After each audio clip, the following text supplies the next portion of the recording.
There are two major stories exercising our audience tonight.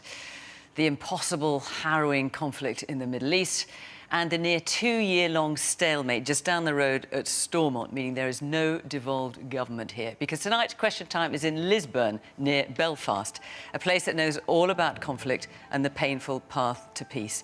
The wider Lagan Valley area here has both strong Unionist and Alliance Party support, but our audience here reflects the broad electoral picture across Northern Ireland. Welcome to Question Time.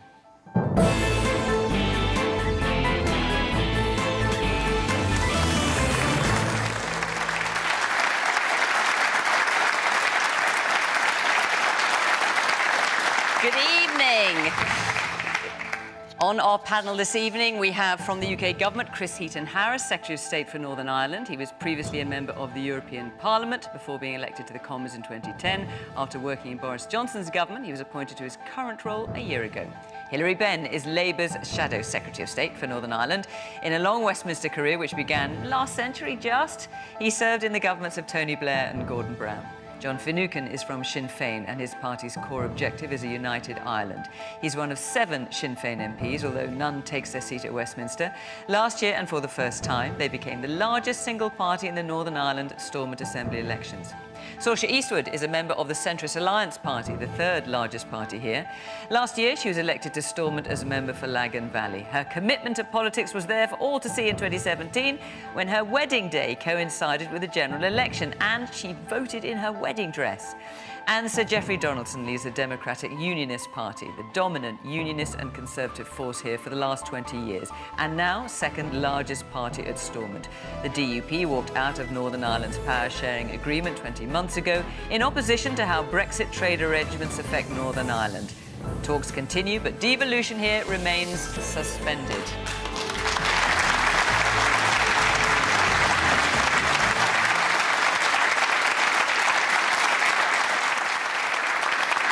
Good evening. It's great to be back in Northern Ireland. Welcome to our panellists, to our audience, and of course, welcome to you at home. We're available as a podcast straight after the show. If you would like to listen to the programme, just go to BBC Sounds. And of course, there's always a debate, a lively debate on social media as well. Let's take our first question from Michael O'Gallagher. In Northern Ireland, we've learnt that talking is the key to conflict resolution. How do we encourage talks in the Middle East?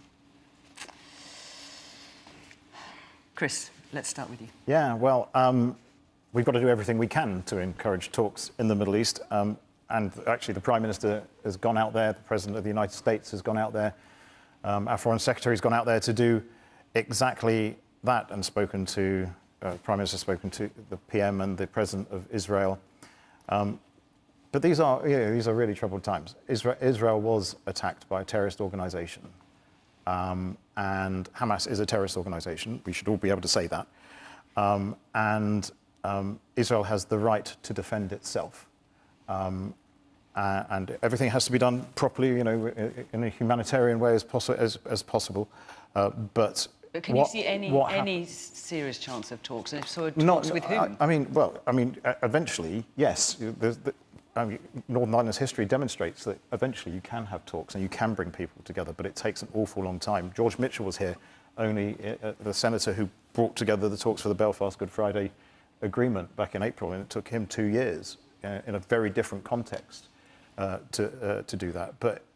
And how far off do you think we would be? I've honestly got no idea. I'm not an expert in the Middle East, and I just look in horror at what started to happen on October the 7th. But I can't imagine what it's like. Hilary? I mean, watching the scenes we've seen, the slaughter of the Israelis on the 7th of October and the deaths in Gaza it is so shocking. And we feel desperate, we feel despair, because what can we do? But I think that the experience here in Northern Ireland at a very dark time should give us some encouragement. Because, you know, when I was growing up and watching the news, reading the newspapers about what was happening here, and if you'd said to me at that time, do you think it will ever end? I might have said, well, I sincerely hope so, but I'm not sure I will live to see it. But we did. And how did it happen? How does conflict come to an end in all cases? It's through political leadership. And what has been absent in Israel and on the part of the Palestinians has been that political leadership. Because in the end, the people who are experiencing the conflict, they're in the same boat. The first time I went to Gaza, I met people in Sderot, an Israeli town which was being shelled from over in Gaza. Then I went to Beit Hanun, the other side of the fence, and a woman showed me where a shell came through the roof and killed her 12-year-old son when he was sleeping. And both these mothers said to me, our children are so terrified, they wet the bed at night. They lived 4 miles apart. They absolutely have a common interest. And you need political leaders to take the difficult step, which is not to say, I am the victim, you are oppressing me. You can carry on doing that forever, but to say, we need to put our weapons aside, sit down together and find a way of living alongside each other, as happened here in that extraordinary moment 25 years ago. So are you saying, Hilary, then, that the current Israeli government is not the government to do that? Well, the current Israeli government says, with absolute justice, there is no partner for peace on the part of Hamas, because Hamas is dedicated to the destruction of Israel. Yeah. And they are. And I agree with Chris when he says it was a terrorist attack that we saw. I mean, they claim we are protecting the Al-Aqsa Mosque. How does murdering babies in their beds advance the cause of the Palestinians? But you're talking about political... It is not. Just briefly, because I need to get around the rest of the Yeah. panel, but you're talking about political leadership and a lack of political leadership. I assume you're including the Israeli government in that, from what you're saying. In the end, on the part of Israel and the Palestinians, but the first step has to be, as you know from the experience in Northern Ireland, those who are seeking to change things and destroy one state by violence, namely Hamas, have to put their weapons down, abandon their wish to destroy the state of Israel, and say, we need to talk. And until that happens, who can the Israelis talk to? Yeah. Okay. Woman here in the blue. I just wanted to pick up, and it might be a small point relative to the discussion, but it's just something Chris said, that we should be free to say that Hamas is a terrorist organisation.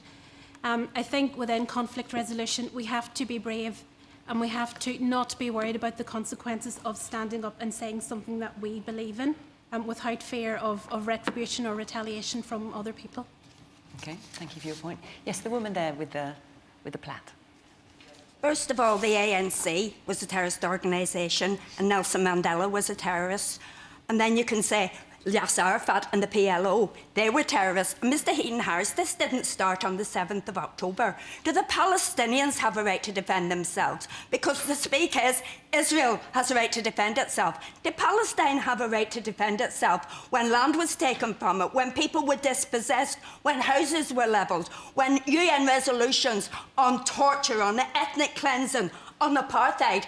Did the Palestinians have a right to defend themselves? Did they have a right to defend themselves when Israel turn on and turn off the electricity and stop food and stop medical aid long, long before this attack? Well, let's let him answer, shall we? Just one more thing, right?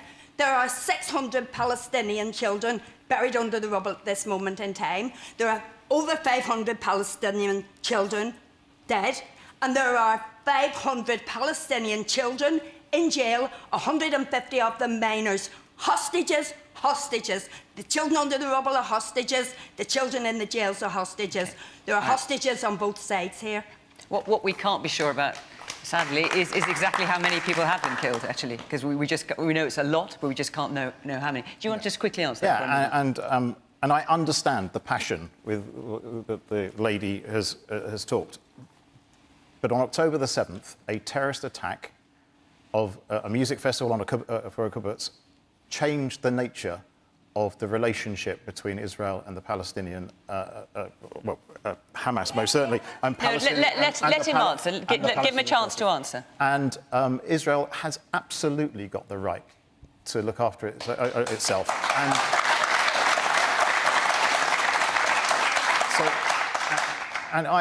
Yesterday I spoke to, there's a very small Jewish community here in Northern Ireland and a slightly larger Muslim community. I spoke to the leaders of both communities. And what they both wanted is what I believe everybody will want in this audience, is peace. But it's a long road to peace, and you don't get anywhere along that road when you're attacking and killing people at music festivals and flying in and kidnapping people. It's just not right. John, so Michael's question is, in Northern Ireland, we've learned that talking is key to conflict resolution. How do we encourage talks in the Middle East? Yeah, and I think it's a very good way to frame the question, because talking is key, and it's not, in this case, as simple as just going straight to talking. We need to create the circumstances where dialogue is possible. And if we take the 7th of October, every person that I've heard right across the world has rightfully condemned what was a deliberate targeting and killing and hostage taking on of civilians within Israel. What we have seen in response since October 7th, and so I must say that's also a breach of international law, what happened on October the 7th. What we have seen every single day since October 7th is a breach of international law by the Israelis. And of course, virtually every single day prior to October 7th, the Israeli government have breached international law. They have occupied Palestinian land in contravention of international law. They have blockaded Palestinian territory in contravention of international law. They have built and enlarged settlements in contravention of international law, enforced an apartheid system that strips Palestinians of the most basic civic and human rights, not to mention natural dignity.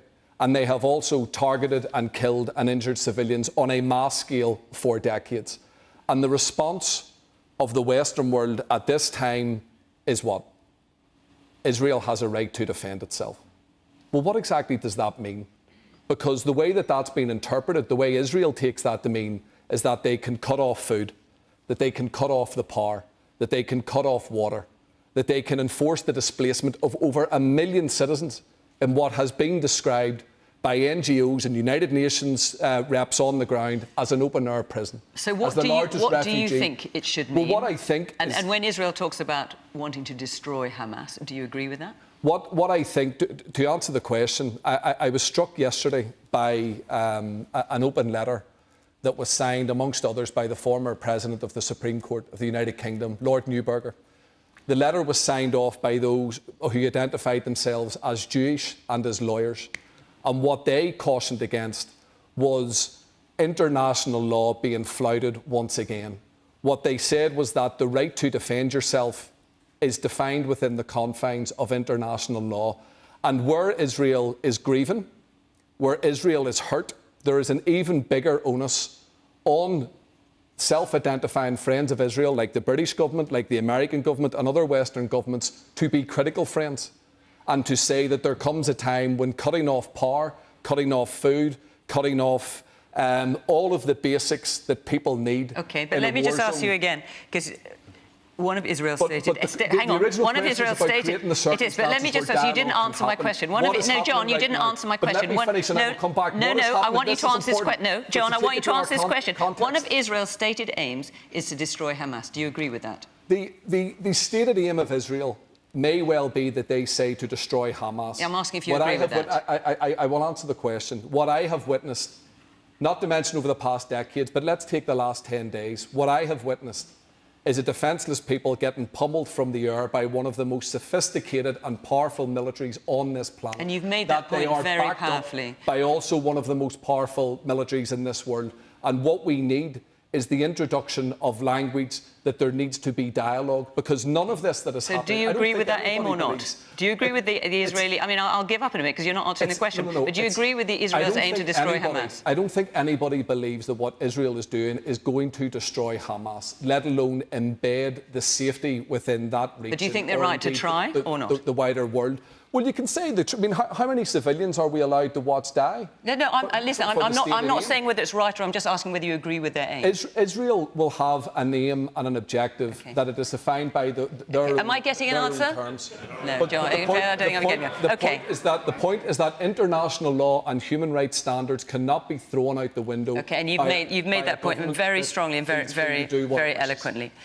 I hear you, Jeffrey. Well, look, we've all witnessed the horrific scenes that have been played out. Let me be absolutely clear. The unprovoked terrorist attack on Israel was wrong. Like Hilary, I've stood in the town of Sderot. I've visited the homes of ordinary Israelis.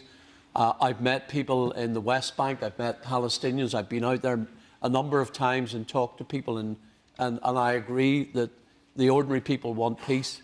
But can I just say, this notion, you know, that Israel is an apartheid state, that it doesn't work, and that we hold Israel up on the one hand, and then we talk about the Palestinian side.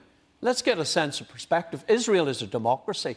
The people who live in Israel can vote, including the Israeli Arabs. In Gaza, it is entirely different. Hamas rules Gaza with an iron fist. They eradicated Fatah, took them out in Gaza. And as for their human rights record, it is absolutely appalling. And so to attack Israel in the way that John has with respect, I think, is wrong. There is no defence, none whatsoever, for that attack that occurred on the 7th of October, the murder of innocent people. Now,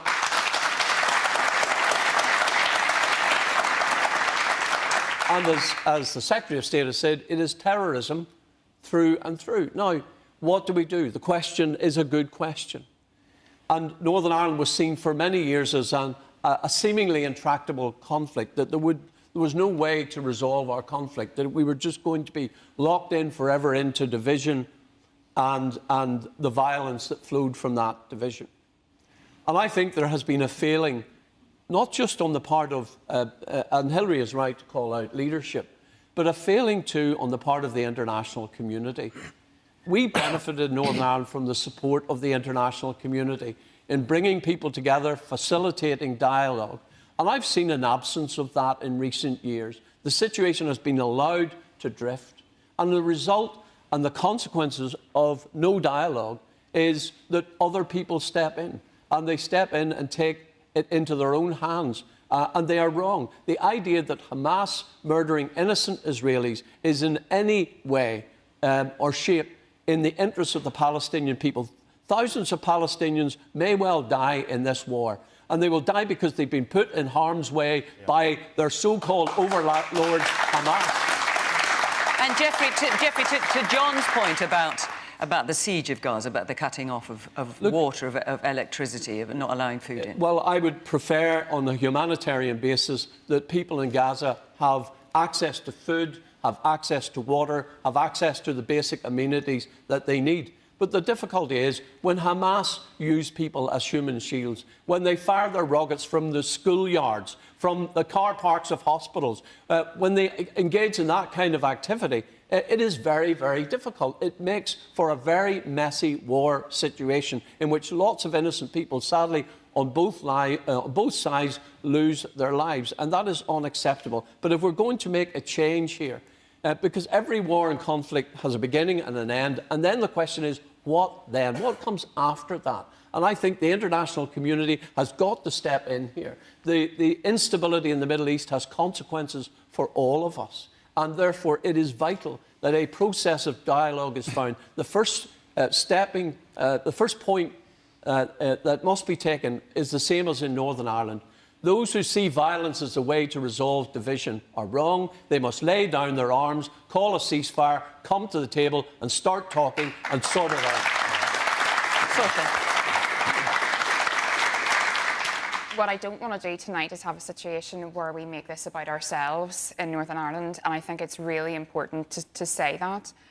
I also think it's really important that we talk about the people and the families in the Middle East, in Israel, in Palestine.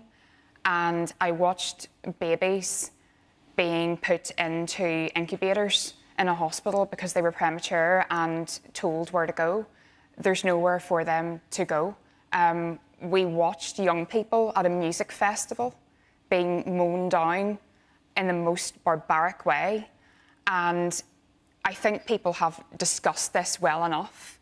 The only thing I would like to add is that, and Jeffrey mentioned this to be fair, there is an early day motion in the House at the minute. We have put our name to that motion, and that sets out that we must have a ceasefire. It is a decision to carry on with attrition, and that's what people have set out tonight. It becomes a war of attrition. Not one life is worth violence, and we need to prioritise the humanitarian needs. We need to have a humanitarian corridor opened up. We need to have that ceasefire. And yes, we do, as everyone has said, need to have the international community come and put their arm round. But what I think is also important to say is that it isn't mutually exclusive, as somebody else had said earlier. It isn't mutually exclusive to call out the absolutely horrific actions of Hamas, but at the same time, challenge Israel where they have acted wrong, and certainly condemn where we feel that they have breached international humanitarian law, as set out clearly in statute and legislation through the Geneva Convention and other things. And you can see already tonight in the room, it's ratcheted up a little, the tempo has increased, and we don't want that. Can I ask you about the ceasefire, because a number of Labour MPs have put their name to that as well. How are you envisaging that working? Are you talking about a ceasefire between Israel and Hamas? Can you see Hamas taking part in that? Well, how do you see it work? As others have set out, this is very unclear in terms of even real-time information coming out. But when the fact you put your name, here representing the Alliance Party, of course, to a motion calling for a ceasefire between who? So we would see that being facilitated by the UN. We think they're the only people at this stage in the game that can actually step in and facilitate a dialogue. Everyone has agreed that there should be no more killing. Everyone has agreed that there should be a dialogue. And with respect, that is a choice for people to carry on without having that international community coming round. Everyone has said they want the bloodshed to end. That can only end when people set down weapons. That can only end whenever people step in from the international community. But Hamas haven't said that. Hamas want to eradicate Israel from the map. Hamas are a terrorist organisation. Yeah. We've all agreed on that. How can Israel talk to Hamas in this And it's not a matter of making this about things that people may or may not agree and disagree on. It's about people are dying. People are dying. Hospitals are being bombed. Young people were mown down in their prime by terrorists at a music festival. None of this conversation is bringing peace. And that's so desperately what's needed in the Middle East. You want to jump in quickly and I want to come to you. Everybody wants the killing to end, but we have to put our effort where it's going to make a difference. And Hamas is continuing to attack Israel. And is Israel meant to sit there while the rockets continue to come over? Is Israel meant to sit there and not try and rescue their hostages? And I don't think it would make a difference at the moment. There will eventually be a ceasefire, because that's how all the conflicts in Gaza have eventually ended, when the fighting is finished and people are exhausted. The place to put our effort is to get the humanitarian aid in. Now, President Biden went yesterday and persuaded Israel to open the Rafah crossing, although when I checked earlier, no lorries have yet gone in. And 20 lorries is nothing. We need a much bigger pipeline of humanitarian aid, food, fuel. Fuel's important because the generators in the hospitals in Gaza need fuel to run the electricity, to do the operations, to keep the babies alive in the incubators. And that is where we should focus our effort. I think we're proud that we have signed that, because it shows people in our community who are hurting, who genuinely care. And Chris mentioned the Jewish community in Northern Ireland, people who are from Palestine living in Northern Ireland, and they need to feel safe here. And that's really important, not just in Northern Ireland, right across the UK. And we're proud that we have put our name to calling for peace and humanitarian support. Well, let's hear from some of the people in our audience, shall we? Yes, the man there, a bit further over in the blue top with the white stripes on your collar. Yes. Fiona, it came as no surprise to me whatsoever there that John Finucane deliberately dodged your question. He clearly supports a terrorist organisation in Hamas. Him and the rest of his cronies in the Sinn Fein are in bed with another terrorist organisation, be it the IRA. The two similarities... Listen, I must let... That's a very serious allegation, and I must let John everybody answer over that. Here knows it. Sadly, through the week, Hamas bombed a hospital. Another similarity, that the IRA did exactly the same thing. Hang on, are you talking about the Al-Akhli hospital? Mm-hmm. It is not clear who targeted that high possibility that is true. The same things that IRA did here a number of years ago, bombed the Mater Hospital, the military wing, and killed 2 people. A disgrace.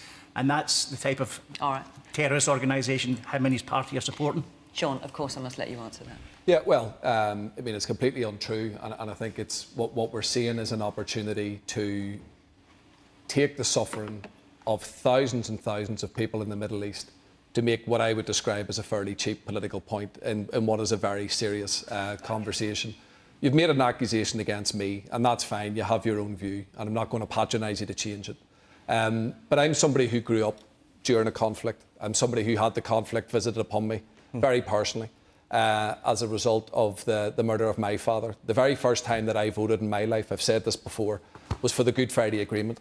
And I'm very grateful that I was given that opportunity by people on all sides who recognised the potential of dialogue, who recognised and created the conditions for peace that ultimately led to the Good Friday Agreement that I was very proud to vote for the very first time that I voted. So I've benefited from peace. I've benefited from people who have not went out of their way to poke political opponents in their eye.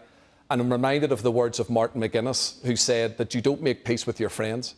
And peace processes, by their very nature and definition, are difficult. They cause a lot of upset and difficult decisions to be made, but they are necessary for those who are serious about peace. So to clarify what I said in my earlier answer, is that there will be very difficult decisions that require to be taken by all sides in the Middle East at the minute, all sides who have both inflicted and suffered hurt.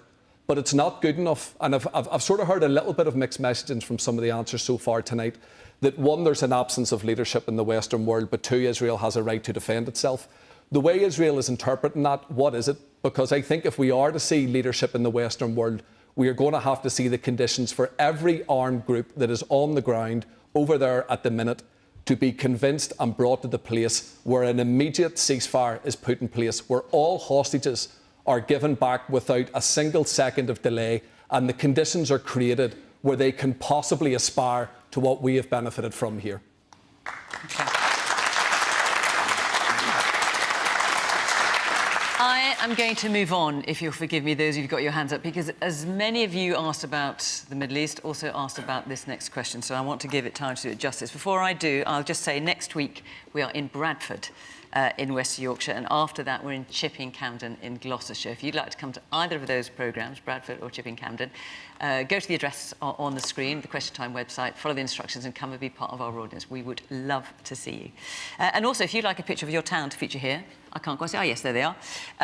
We'd like to see it. We'd like to show where we're going around the country. So if you would like to put your own pictures up here, email us with your best efforts and we will put them on the screen. And the address is qtpictures@bbc.co.uk. Right. Let's get our next question now, which is from, where's my list? Here it is. Gary Clark, where are you? There you are. How much longer should the people of Northern Ireland have to tolerate a lack of devolved government and crumbling public services? A lot of questions about this.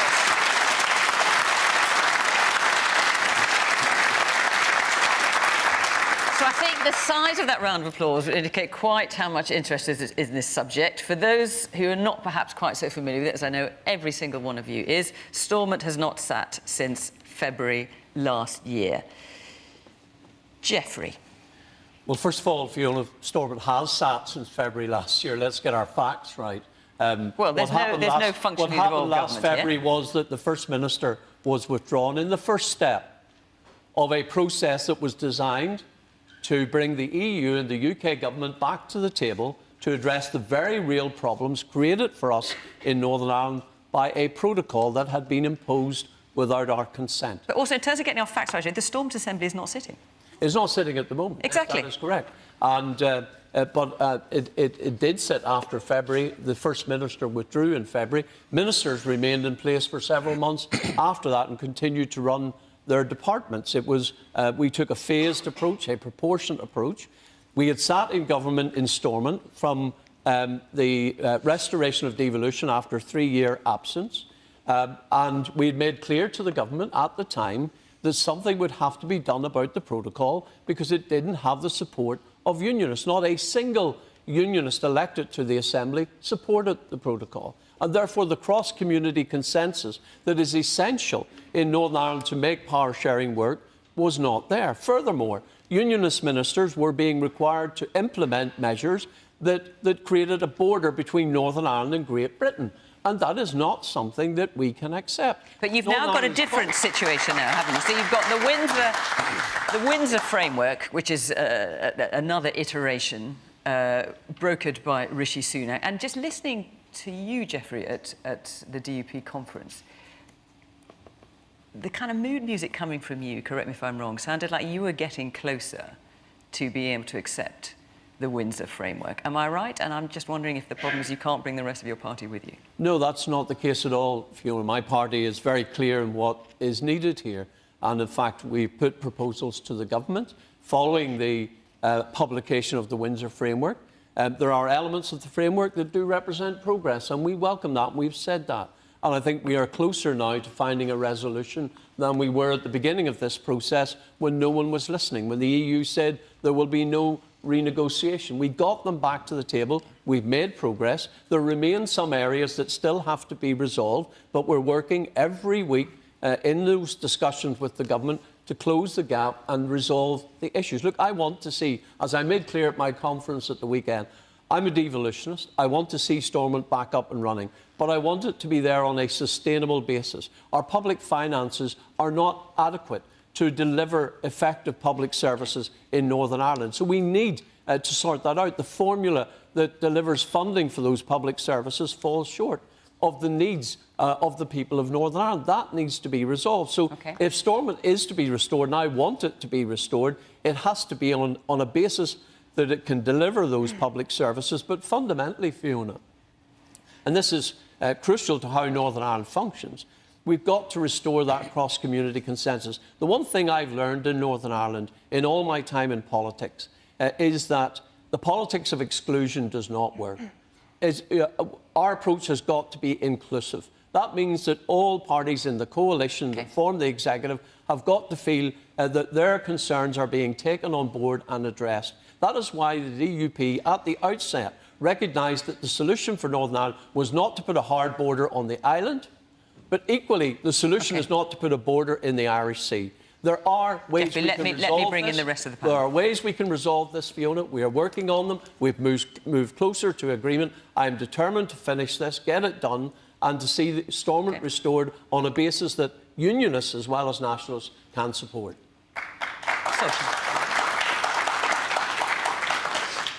In response to your question, how much longer should Northern Ireland be without a government? Not a second longer. Not a second longer.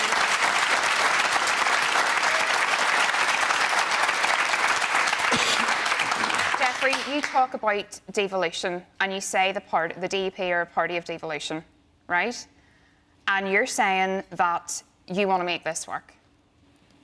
So on this show, around this desk, a number of years ago, you said there is only one of the 5 parties who are refusing to go into government, and it is wrong, in my opinion, in a democracy that one party representing maybe 25% of the people is able to veto the establishment of a government. That is not democracy, and it has to change.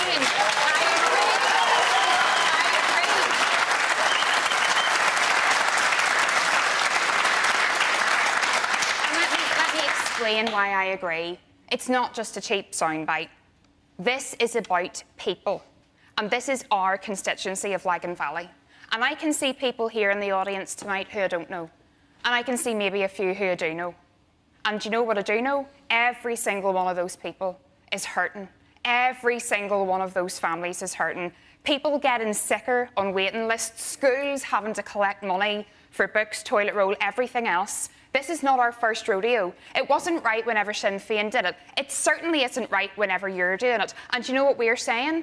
Not a minute longer. Not a single minute longer. You have made a decision to do this. And it's the wrong decision. And you know what? I hope the people here tonight get the chance for their voice to be heard. We understand that you have a problem. But here's where it becomes everyone else's problem. You don't get to take your ball and go off the pitch just because it's something you don't like. We didn't like Brexit. We worked it and we made it happen. And do you know what? Our job is to govern. Our job is to stand for election and do a job. So do you know what? If you don't want to do the job, get out of the way and let those of us who want to govern. Jeffrey, I'll come back. I promise I'll come back to you. Jeffrey, I will, of course, give you a chance to respond. I'm going to hear a little bit from the audience first. Yes, the woman there in the black and white striped shirt. Northern Ireland has the lowest standard of living across the UK. People are living in poverty. They can't afford their energy bills. They can't afford food. our government need to stop and get back into power and forget about what's in the past and move forward and stop giving this same rhetoric all the time. Absolutely. Okay. You need to get in there and do the job that you were elected to do with every other party. Okay. Man there in the glasses, yeah. Yeah. I am sick, sore and tired of hearing the DUP's pathetic excuses. They've been out of government now for 20 months. Public services are crumbling. The DUP need to get back to work, and if they don't want to, then step aside and let those who actually want to do the job get on with it. I'd also say as well tonight, one brief point to Mr Heaton-Harris and to Mr Benn. Whoever is the Secretary of State after the next general election, you need to get on with reforming the Stormont institutions to prevent any one party from holding Northern Ireland to ransom ever again. Because the merry-go-round of stop and start politics is what has held Northern Ireland back so much for the past 25 years. Yeah. Now, I noticed that when Jeffrey was speaking, some of you applauded what Jeffrey had to say. So just to make sure I get a cross-section of views, let's hear from so, yes, the man there in the red. You were one of those supporting Jeffrey's view. Let's hear it. No, I appreciate what Jeffrey is saying, but I'm a further education lecturer here in Lisburn, and I'm currently on a strike at the moment, and I'm losing money striking. Jeffrey's colleagues aren't sitting in Stormont. They're still getting paid. The cost of living is hitting people here. You have to realise, you have to take it on board, Jeffrey. We need the House on the Hill working. Also, to Mr Chris Heaton-Harris, I noticed recently you pumped £500 million into further education in England, but we're getting cut the further education budget here in Northern Ireland, and that's a total disgrace.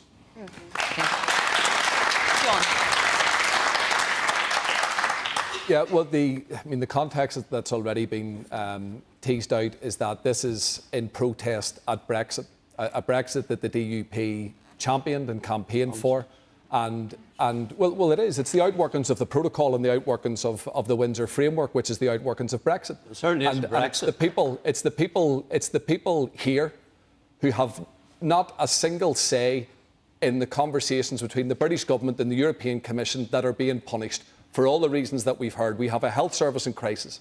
We've the worst waiting lists on these islands. We have more and more people in our public services that are having to go on strike.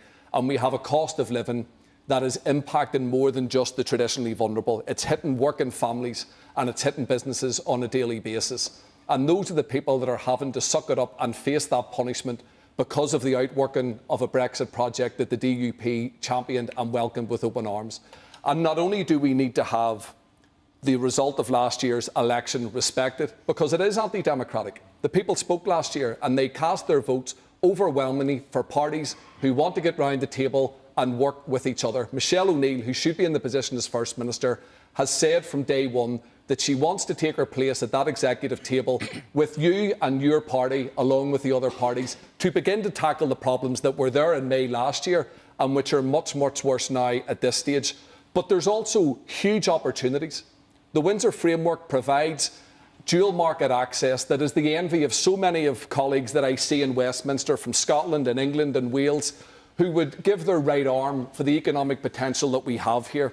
Within a matter of days, we have 40 major companies, as you know, coming to these shores from America with a keen interest to invest, to build roots in this jurisdiction, to increase their investment for those companies who have already laid down roots here, to create well-paid jobs and boost our economy.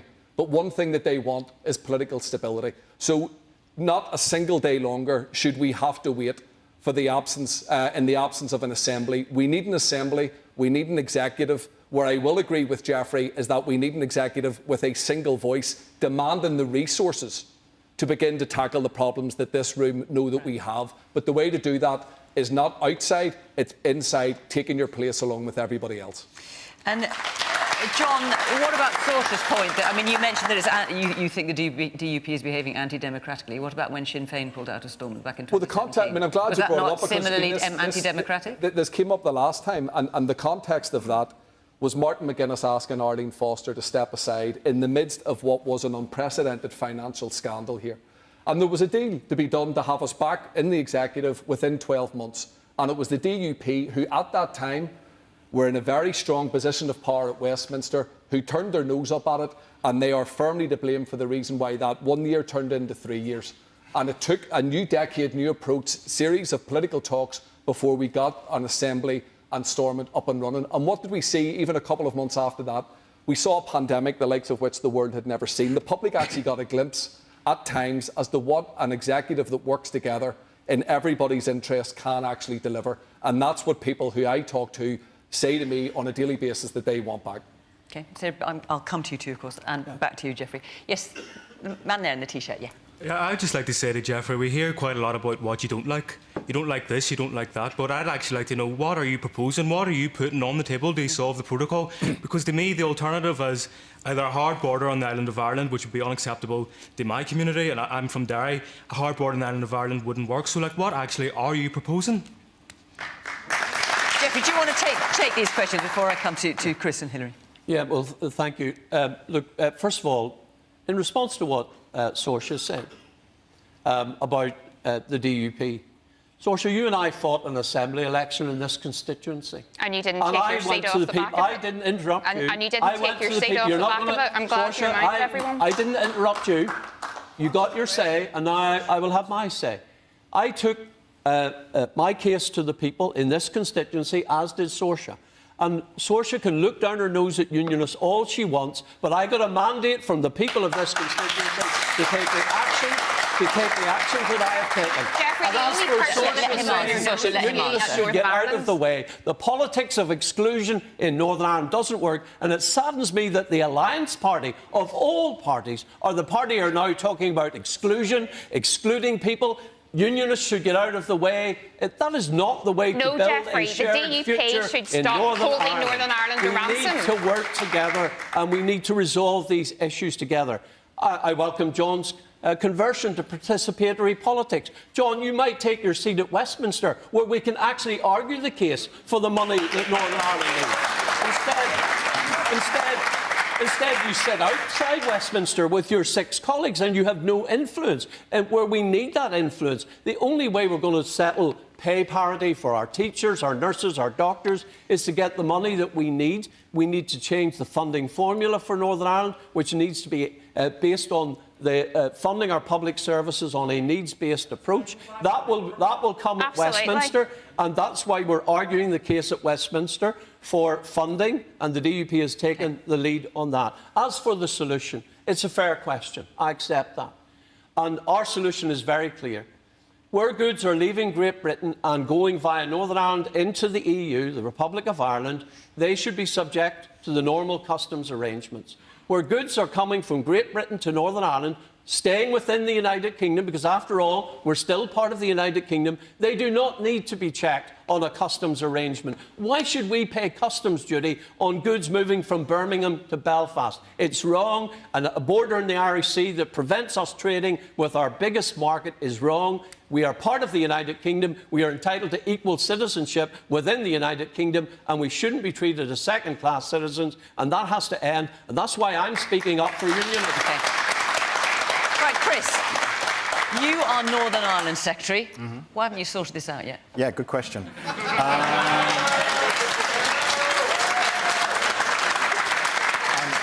So I guess by spelling out the framework that I have to operate in, as Jeffrey has said, this place operates on consensus. One side of society here does not want to go into still want to govern, and I cannot intervene in that. That's set out in the Belfast Good Friday Agreement. It actually has got, it's the piece that was hard won here 25 years ago that has set up the system that we have. So my job has been to try and sort out the just concerns, and some of them are very just, of the unionist community and their politicians.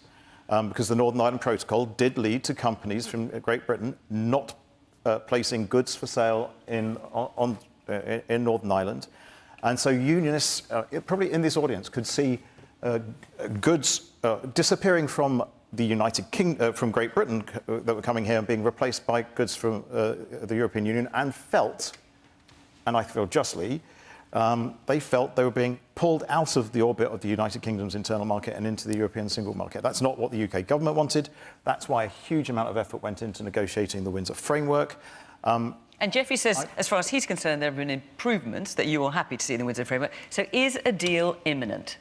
Because there's kind of mood music that I'm picking up from the Conservative conference, the DUP conference, is that it feels like it could be. Is it? I would love it to be. I mean, I think we are. I think we are in the final phases of a wonderful group of talks. I've enjoyed Jeffrey's company and the company of his colleagues. Do you think you're in the final phases as well? Deal. I think we've made progress. I think we are moving closer to finding and getting final phases. Would you use that phrase? And look, I will work day and night to get that solution. I recognise the frustration that people have. I want to see Stormont back up and running. I'm a Democrat. I want that to work. But we've got to get this right, and I will work till we get it. Yeah, can I say, so the Windsor Framework, which... Can I just tell people what it is? I know you're all fantastically familiar with it. Not everyone around the UK is. So the Windsor Framework was negotiated in February this year. This is something that Rishi Sunak announced. And it's to reduce the number of checks, goods coming from Great Britain into Northern Ireland and then some of which go on to Ireland. So it creates a green lane for goods that are just going into Northern Ireland, so there are fewer checks there, and a red lane for goods that will go through Northern Ireland into Ireland, therefore into the EU. That's basically it in a nutshell. It's part of it, but yes, that's a very good description. And what we have, and what's come from that is, and actually started operating on the 1st of October. So you can see for yourselves what the level of checks such as they are might be. And actually, I think everybody would agree that it's gone remarkably smoothly for a new system. Thousands more companies have now registered for the UK Internal Market Scheme who want to supply Northern Ireland from Great Britain. We want part of the papers that went with the Windsor Framework was to guarantee unfettered access for goods from Northern Ireland into Great Britain. But what people are asking is, it's not the fine detail of the Windsor Framework. How much longer should the people of Northern Ireland tolerate lack of royal government? Not for a minute longer. I don't think they kind of made it any clearer. And can I just say, do you know what's in the final phases? The people of Northern Ireland, public services, public health, the education of our children, special education. You've made, so in fairness, you have made that point. You have made that point. Hilary, let me bring Hilary in. Well, to come back to the question, I really hope not a minute longer. It is, however, for Jeffrey and his party to take their decision. But look, I was a passionate Remainer, and John is right. We are dealing with the consequences of that vote. And the EU says we must make sure that goods coming to the EU meet our standards, which is a perfectly reasonable position to take. But I regarded the Windsor Framework as a very significant step forward. I did. And I said that before I was appointed to this job. And I didn't understand at the time why the DUP didn't embrace it. The checks have got to be implemented sensibly, sensitively, and over time the EU, I think, will see there isn't really a problem. The question is that principle of how the checks operate on the Green Lane big enough to continue to mean that Northern Ireland has no government? And all I can tell you is, since I was appointed on the 4th of September, just about every conversation I've had with all the people I've been meeting has come back down to we haven't got a functioning government. And we need a functioning government. The people of Northern Ireland need it. And on the budget, the current budget is not sustainable for the reasons that have been set out so clearly. And that needs to change too. Okay. Right. I've got about 10 minutes. I'm going to take one more question because there's a lot of interest in this as well. Now, this is, in one sense, very local, but actually is important to the whole of the UK. So, Emma, where are you? Emma Gordon. Oh, there you are. What is the best way to help clean up Lough Neagh? Right, so Lough Neagh is the largest freshwater lake in the UK. It's about the size of the Isle of Wight, and it supplies half of Belfast drinking water, 40% of Northern Ireland's overall. I just want to show everybody a picture. So let's have a look at Lough Neagh, what it used to look like, and let's show you what it looks like now. And actually, it looks, in many places, a lot worse than that. Because in many places, it's completely green all the way across. All sorts of fertiliser, human excrement, all sorts of stuff going in there. What is the best way to clean it up? John? Well, it's another example of where we would benefit from a functioning executive and assembly, that we would have local ministers with local knowledge working with the communities that are impacted. And it's a tragedy when you look at the images, and I agree that the footage that your viewers are seeing tonight doesn't reflect the severity of the environmental problem that Lough Neagh is facing. It's devastating for those who live beside it, for those who swim in it and use it, who fish from it, who earn their living from it. It's also a piece of land here and water that is not in public ownership. It's owned by... It's owned by the National Trust, a number of councils, different charities, the Department of Agriculture, Environment, Rural Affairs. I mean, is that part of the problem, that there are so many different hands involved in this? That's not where ultimate ownership rests, but with regards, I think where people are saying that there is responsibility to maintain and look after, I think that is an issue as well. But it is something that needs to be addressed, and addressed quickly. The problem that I see in my constituency's North Belfast, it's not impacted by it as much as my colleagues or other people here on this island. But where the frustration comes from is that lack of anybody taking charge at the wheel to actually say this needs to be addressed. And what do you think should happen? Whether it's councils. Well, I'm not trying to pivot back into the previous conversation, but I would like to see a minister who's in charge of agricultural and rural affairs taking the lead on sorting this problem out and working with government. How do you think it should be? I mean, what do you think is the answer to stop farmers putting allowing fertiliser going into the water? I mean, what is the answer? I think that's certainly one of the problems, but it's not quite as simple as just... I know it's not as simple as for that. example, one pipe putting stuff in that you can easily identify and fix. It's a problem that requires expertise that I don't have, but as a political representative and as a political leader, we must be working together to treat that as the emergency and the crisis that it is. Jeffrey, what's the best way to help clean up Lough Neagh? Well, I think, first of all, we've got to look at how Lough Neagh is, the governance arrangements. And I think we need a new approach to Lough Neagh. It's the largest inland waterway system in the whole of these islands. It should be on a statutory footing. I think that we need the Lough Neagh Partnership, whom I've met, are frustrated because they are very limited in what they can do. They've sought to coordinate the response alongside the Department of Agriculture and the Northern Ireland Environment Agency, and that is, to a degree, beginning to address this problem. Part of it is what goes into Lough Neagh, but look, there are also natural phenomena here at work, and you see it in waterways across the UK. It's not just Lough Neagh where you'll find blue-green algae. The weather conditions this year, the presence of certain species in the loch have all contributed to the higher level of that algae in the water this year. And yes, nitrates is a problem. I've met the Farmers Union, I've talked to them about it. They're willing to work with others to reduce the level of nitrates that leaches into the loch. There is sewage discharge into the loch. That needs to be tackled, Northern Ireland Water. A lot of that is going to require investment. It does come back to the budgetary issues partly. We need a proper budget for investing in our water and sewage system in Northern Ireland. It is creaking at the seams. So there's a need for a joined-up approach. It's an environmental disaster that has happened this summer, and it needs to be tackled. Man there with the glasses. Yeah, there's a common theme coming out of the questions tonight and the answers to the audience, or the questions from the audience and the answers from the panel. The one missing ingredient here is a sitting executive that's being held up by one party in Northern Ireland.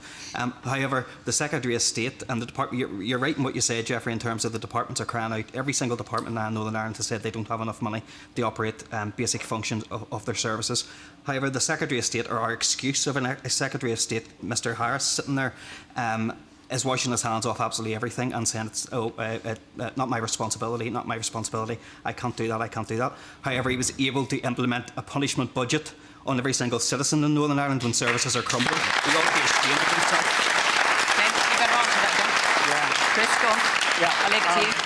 forgive me, but you couldn't be more wrong. And the budget was set in the spending review that before I even became Secretary of State. It's the sum of money that was always going to come to Northern Ireland. Well, it's the government of which you are. Yeah, absolutely. It's a very senior representative. But it's also the money that's been put in the spending review. It's done through the Barnett consequentials, and how it's determined, how it's spent, is determined by the executive. There was an executive sitting, and as someone did say, what all this needs is a joined-up approach, and that's exactly what you have ministers for.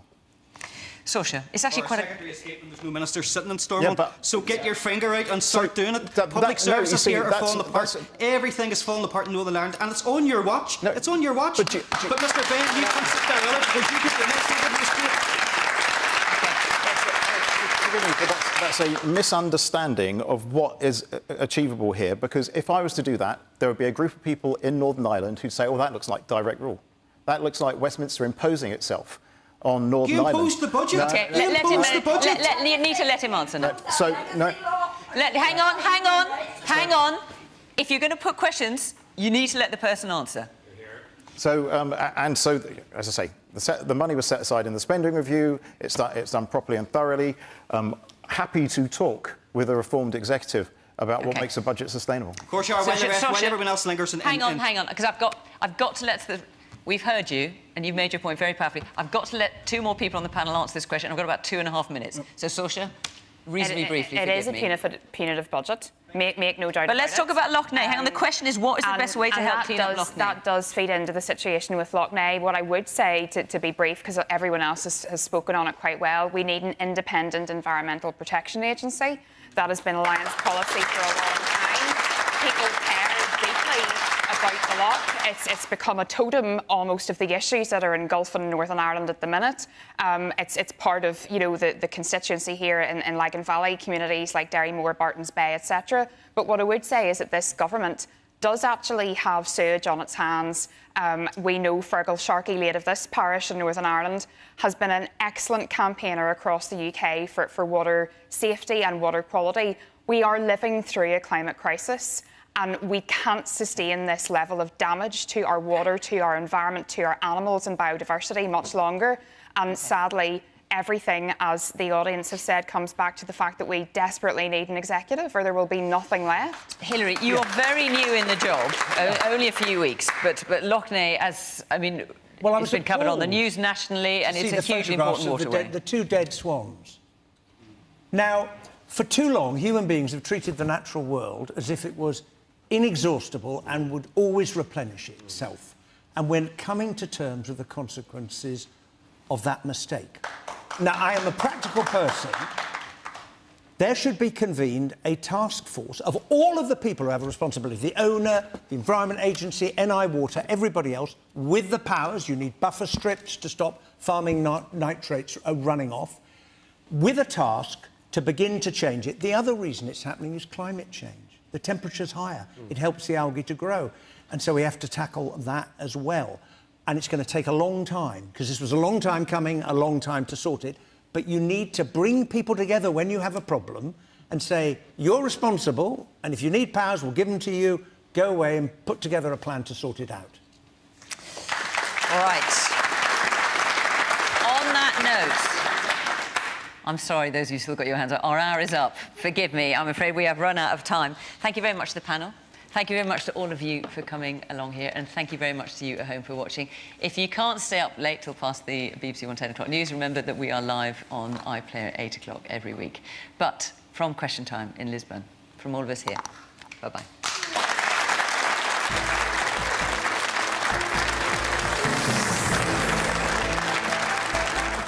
The BBC's Chris Mason, Lise Doucette and Jeremy Bowen discuss Rishi Sunak's visit to Israel next on BBC One in Newscast.